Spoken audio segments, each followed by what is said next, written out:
Hello everybody, this is Agent Eerie, and today we're going to review episode 62 of AEW Rampage. They kick off the night with the Acclaim versus Butcher and the Blade versus Private Party. Well, as you know, every time Acclaim comes out, and especially because they're tag team champions now, they go out and they're as arrogant as ever. Their best verse was against Private Party and how they, let's say they're very fond of Matt Hardy. I'm not going to say what they said, but you could always watch the episode. So they start off the match, the Acclaim trying to stay away from fighting Butcher and the Blade. This is a triple threat tag team match, and I guess only two teams could stay inside the ring. They try to fight only Private Party, and I also noticed that the crowd was really popping for Billy Gunn. Max Caster gets the Blade outside, and he dives, and he basically takes out everybody with a tope self-elimination. Yeah, I don't want to call it by the name that Oliver calls it, but he then brings them in. Butcher is laying there, and Max Caster gives them the mic drop. 1, 2, 3. They retain their championships, and they go on until next Wednesday as champions. And what makes Wednesday so special? I guess it's National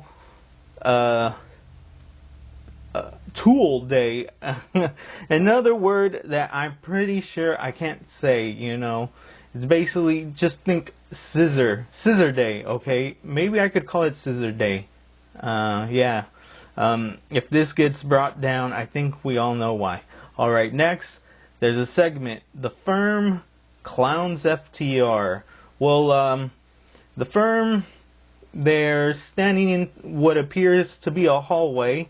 The announcer talks to them, and they are being pitiful little gossipers, just sitting there. The only one who probably looks cool is Morrissey, just standing there, taping his arm up, while the other Hathaway and Top Guns, they're just sitting there like little schoolgirls, just gossiping amongst each other. Heelish weasels, just sitting there. But hey, that's what they have to do. They mock all the championships that FTR holds, and they want to seek the AEW Tag Team Champions titles. Okay, so obviously the Acclaim are not safe. Next is another segment, Jade and Layla Gray. They're in the hallway, a different hallway, and they're talking, and Jade is just talking all that smack. Alright, and Layla Gray goes, hey, just calm down, and Jade goes, no one could calm me down.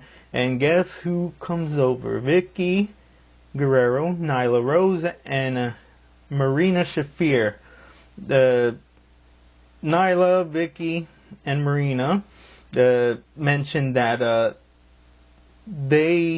that the last time that they fought, technically Jade didn't pin her, and if I remember right, it was a triple threat match, and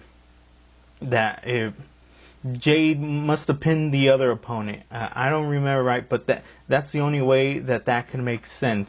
And that even though Jade won the match, she didn't pin Nyla, okay?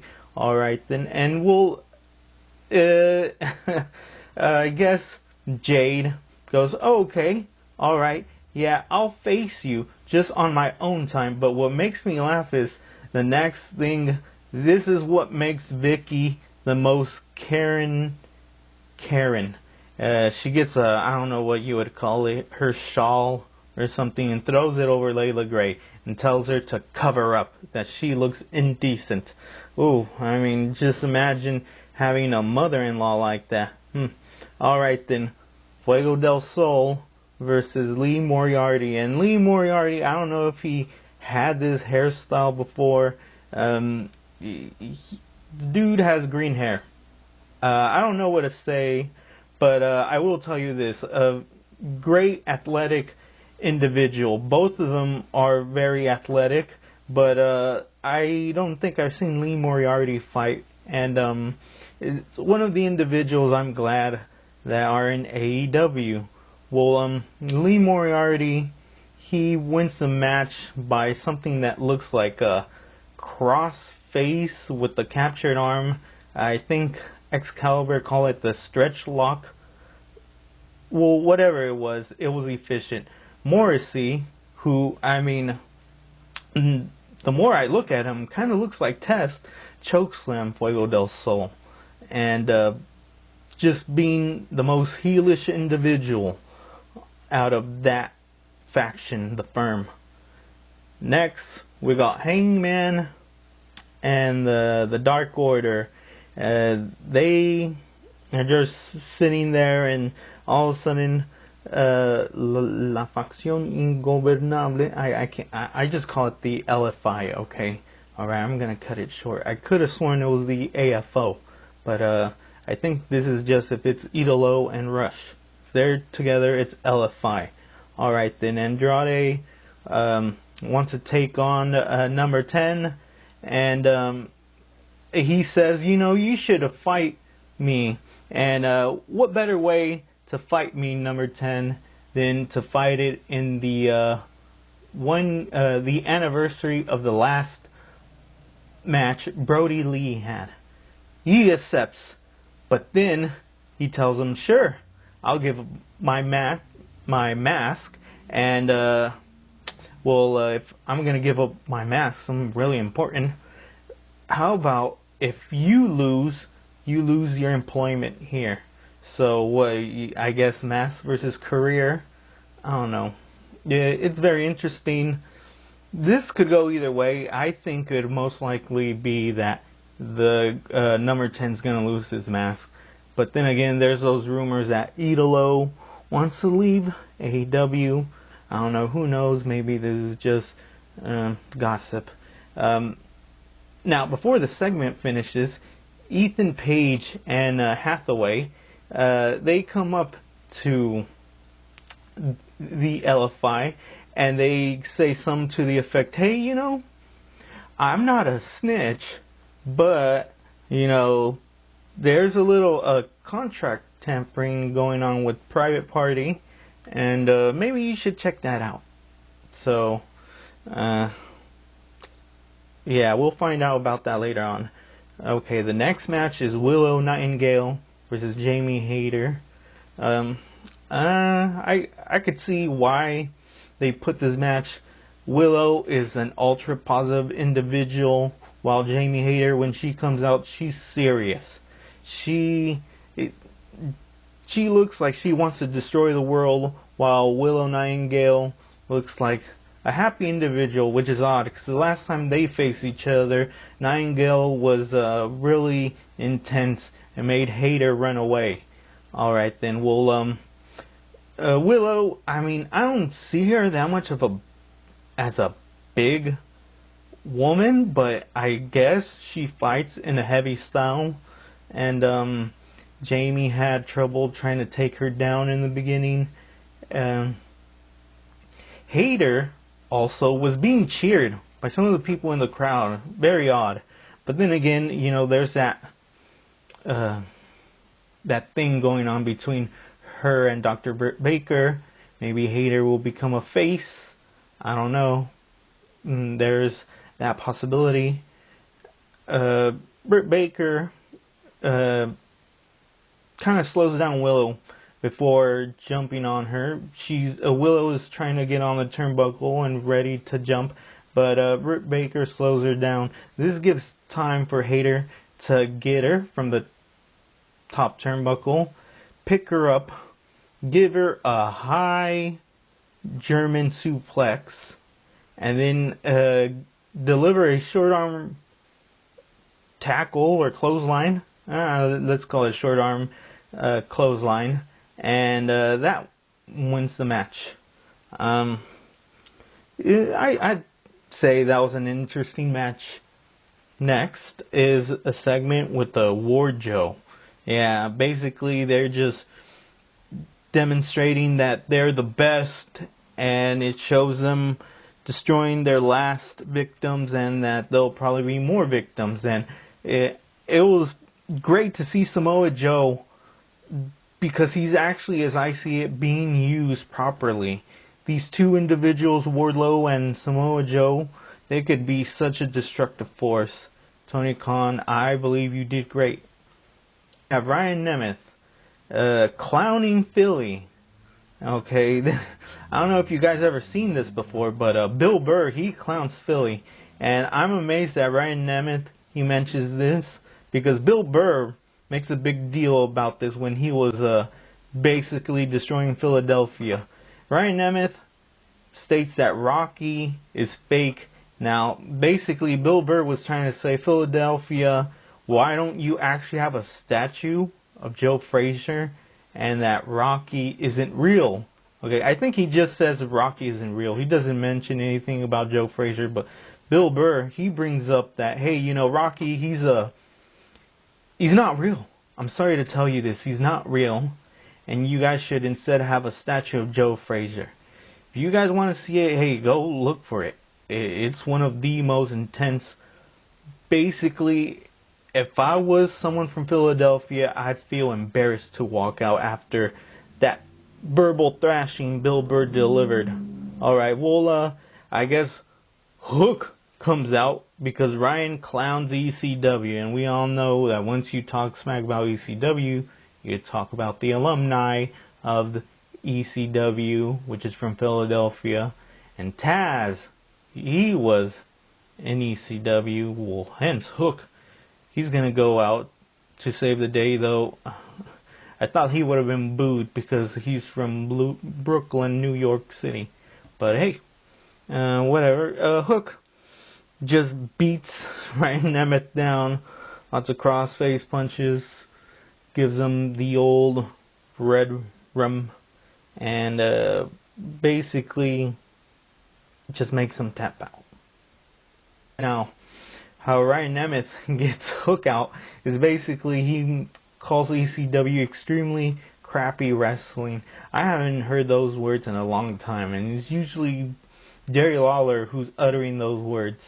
Now, before Hook leaves, Jeeves K with Sonny Kiss and some other guy come out, and Jeeves K, I could see why he changed his name to Jeeves. He seems to have some butler gimmick going on. Oh well, whatever.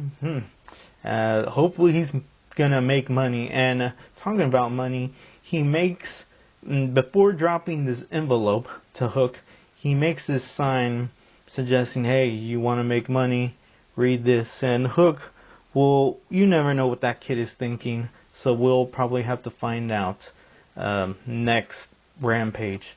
Alright then. Swerve is mentioned about how he's crying, how he's not a fan of him losing the belts to the Acclaim. And I don't know why you're trying to push this. This makes Swerve look weak.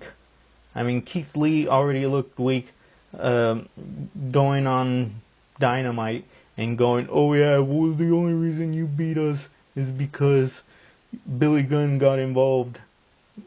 Come on. And then now you're mentioning Swerve and how he was at Rolling Loud, whatever that is. I guess it's some concert, and it just makes Swerve look like a crybaby. Alright.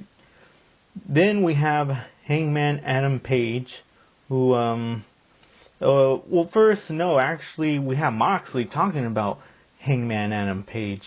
And basically, it's just a segment just to promote that they will eventually face each other for the AEW World Championship title.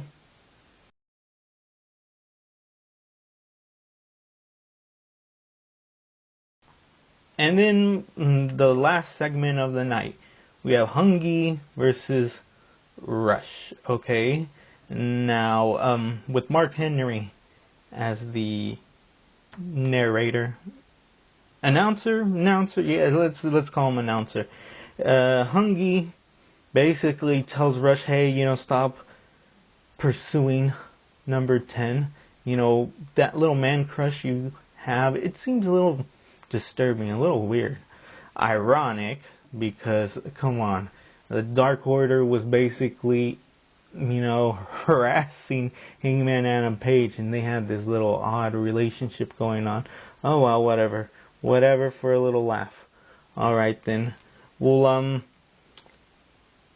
Hungy, he starts out dominating before the commercial break. He takes out Roosh and throws him to the outside. He looks like he's going to dive in. Instead, he lays on the ground and does that trademark Roosh taunt. Then Roosh and Johnny Silver trade chops with each other. Rush then clocks Silver, and pretty heelish, and as I see it, that's how it should be, because come on, a heel should be punching with a closed fist. Idolo distracts John, and it's towards the end of the match, and Roosh, he gives John the bull's horns, pins John, and that's how they win the match. Eventually, Butcher and the Blade, the LFI, and all of Dark Order are in the ring. Butcher and the Blade and LFI put the boots to them. Eventually, Hangman comes out to save the day.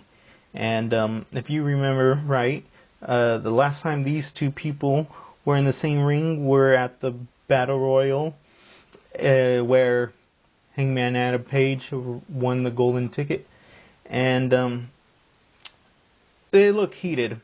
And I could see the reason they're doing this is to promote, maybe, don't get surprised if Roosh gets involved and makes Hangman Adam Page lose and Mox win. That's the way I think it's gonna end. Alright then, people, that was my review of AEW Rampage. If you loved it, comment, give me a like, subscribe. If you think this was brutal, hard to hear, made your ears feel numb, maybe you felt queasy, comment about it. Tell me. Alright then, people, you have a good one. Bye.